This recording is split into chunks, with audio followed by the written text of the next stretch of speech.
Justice! Justice!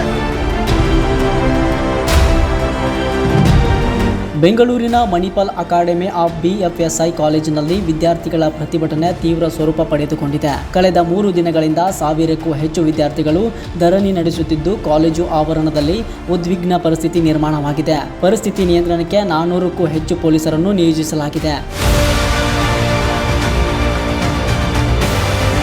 ಬೆಂಗಳೂರಿನ Manipal academy of BFSI ಕಾಲೇಜಿನಲ್ಲಿ ವಿದ್ಯಾರ್ಥಿಗಳ ಪ್ರತಿಭಟನೆ 3ನೇ ದಿನಕ್ಕೂ ಮುಂದುವರೆದಿದೆ. ಕಾಲೇಜಿನ ಒಬ್ಬ ವಿದ್ಯಾರ್ಥಿಗೆ ನ್ಯಾಯ ಹಾಗೂ ಸೂಕ್ತ ಪರಿಹಾರ ನೀಡಬೇಕೆಂದು ಆಗ್ರಹಿಸಿ 1000ಕ್ಕೂ ಹೆಚ್ಚು ವಿದ್ಯಾರ್ಥಿಗಳು ಕ್ಯಾಂಪಸ್ನಲ್ಲಿ ಧರಣಿ ನಡೆಸುತ್ತಿದ್ದಾರೆ. ವಿದ್ಯಾರ್ಥಿಗಳಿಗೆ ಬೆಂಬಲವಾಗಿ ಹಲವರು ಪ್ರತಿಭಟನೆಯಲ್ಲಿ ಭಾಗಿಯಾಗಿದ್ದು, ಕಾಲೇಜು ಆವರಣದಲ್ಲಿ ಬಿಗಿ ಪೊಲೀಸ್ ಭದ್ರತೆ ಕಲ್ಪಿಸಲಾಗಿದೆ. ಯಾವುದೇ ಅಹಿತಕರ ಘಟನೆ ನಡೆಯದಂತೆ ಸುಮಾರು 400ಕ್ಕೂ ಹೆಚ್ಚು ಪೊಲೀಸರನ್ನು ನಿಯೋಜಿಸಲಾಗಿದೆ.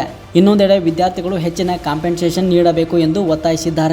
ಕಾಲೇಜು ಆಡಳಿತ ಮಂಡಳಿ ಮಾತ್ರ ವಿದ್ಯಾರ್ಥಿ ಕಟ್ಟಿರುವ 3 ಲಕ್ಷ ರೂಪಾಯಿ ಫೀಸ್ ಅನ್ನು ಮಾತ್ರ ವಾಪಸ್ ನೀಡಲು ಸಾಧ್ಯ. ಹೆಚ್ಚಿನ ಪರಿಹಾರ ಕುರಿತು ನಿರ್ಧಾರವನ್ನು ಕೋರ್ಟ್ ತೆಗೆದುಕೊಳ್ಳುತ್ತದೆ ಎಂದು ಸ್ಪಷ್ಟಪಡಿಸಿದೆ. ಇದೇ ವೇಳೆ ಪ್ರತಿಭಟನೆ ಕೈಬಿಟ್ಟು ಹಾಸ್ಟೆಲ್ಗಳಿಗೆ ವಾಪಸ್ ಹೋಗುವಂತೆ ವಿದ್ಯಾರ್ಥಿಗಳಿಗೆ ಕಾಲೇಜು ಮ್ಯಾನೇಜ್ಮೆಂಟ್ ಸೂಚನೆ ನೀಡಿದೆ. ಈ ಪ್ರಕರಣ ಸಂಬಂಧ ಕೊತ್ತನೂರು ಪೊಲೀಸ್ ಠಾಣೆಯಲ್ಲಿ FIR ಕೂಡ ದಾಖಲಾಗಿದ್ದು, ಪೊಲೀಸರು ತನಿಖೆ ಮುಂದುವರಿಸಿದ್ದಾರೆ. ಒಟ್ಟಿನಲ್ಲಿ ಮಣಿಪಾಲ್ ಅಕಾಡೆಮಿ ಆಫ್ BFSI ಕಾಲೇಜಿನ ವಿದ್ಯಾರ್ಥಿ ಪ್ರತಿಭಟನೆ ದಿನದಿಂದ ದಿನಕ್ಕೆ ಗಂಭೀರ ಸ್ವರೂಪ ಪಡೆಯುತ್ತಿದ್ದು, ಕಾಲೇಜು ಆಡಳಿತ ಮತ್ತು ವಿದ್ಯಾರ್ಥಿಗಳ ನಡುವೆ ಉದ್ವಿಗ್ನ ವಾತಾವರಣ ನಿರ್ಮಾಣವಾಗಿದೆ.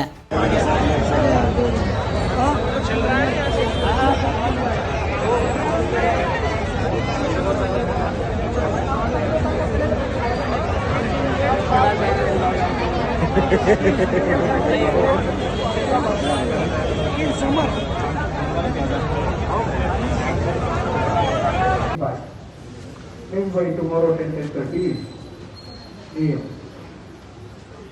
Finally, I had to speak, and whatever legalities or the instructions or the suggestions that I gave, it is more what I is in front of everyone. Firstly, whether we protest in a public place, whether it is allowed in Bangalore city, you have been Justice! Justice! Justice! Justice! Justice! Justice! Justice! Justice!